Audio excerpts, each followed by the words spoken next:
Fa ivadika lafim-baovao hafa moa isika raha ny taona 2024 teo no resahana dia betsaka ireo heloka momba ny tsena ara-panjakana na ny marché public na ny fanamariana izay noentiny tale generalny sampandraraha malagasy miady amin'ny famitsim-bola na ny samifinina ho arantsika avy hatrany andinindin'izay. Tamin'ity taona ity zany raha ho anay ao amin'ny samifina tamin'ny taona lasa zafady dia ny heloka momba ny tsena ara-panjakana no tena betsaka indrindra ka ireny zany dia mbola hisy fampahafantarana mialoha tandremana tsara ny fitantanana nyreny famondrana tsena ara-panjakana ireny fa raha tsy mitandrina manaraka ny lalàna dia mety tokona ao anatiny ilay famitian-lalàna dia mety tonga makany amin'ny famitsim-bola zany zay lafilafy. Io moa ny antsika eto Madagasikara dia tsy voafetra ilay heloka fototra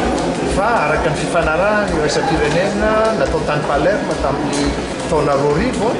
dia natsoina zany ny firenena rehetra maneran-tany izay nanao ny fanaovan-tsonia io fifanarahana iraisam-pirenena io mba hampiditra ao anatin'ny lalàn'ny firenena hoe iretsireto daholo ny heverina fa heloka fototra mandeha mitondra makany amin'ny famitsim-bola ka raha ny antsika eto Madagasikara no cité dia tsisy fanavahana na iray ary ny hoe heloka raha vao miteraka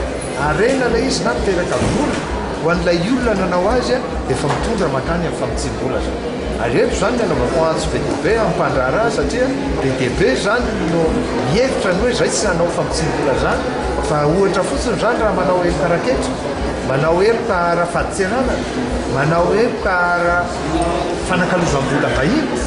dia efa heloka fototra zany mitondra makany amin'ny famitsim-bola ka ilana fitandremana ny fanaovana.